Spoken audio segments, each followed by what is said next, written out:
Welcome to our channel. Today we how to authorize teachable payments for coaching and digital products. Quick tutorial step by step clearly. To authorize payments for coaching and digital products on Teachable, start by logging into your Teachable account. Navigate to the Settings tab in the left-hand menu. Within the Settings menu, look for the Payouts option and click on it. You will find an option to connect to your payment gateway. Select Connect to Stripe if you're using Stripe for payment processing. Follow the prompts to sign in to your Stripe account, or create a new one if you don't have an existing account.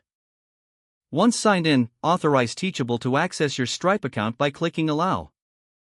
Next, complete any necessary information in your Stripe account to finalize the connection.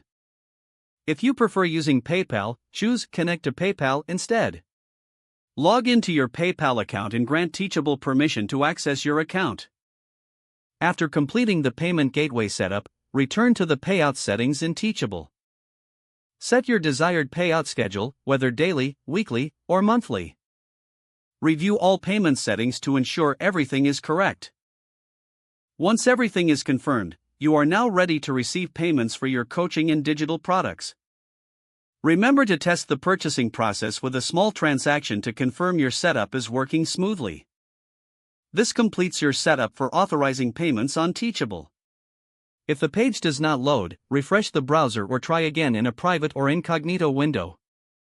Make sure you are using the correct email address, then retype it carefully to avoid small typos.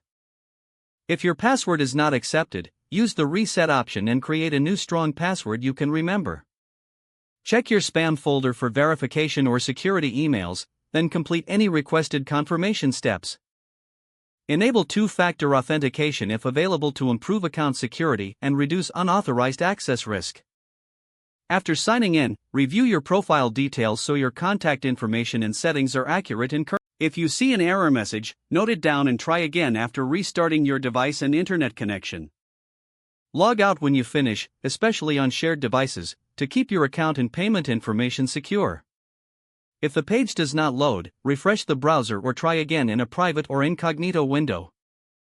Make sure you are using the correct email address, then retype it carefully to avoid small typos. If your password is not accepted, use the reset option and create a new strong password you can remember.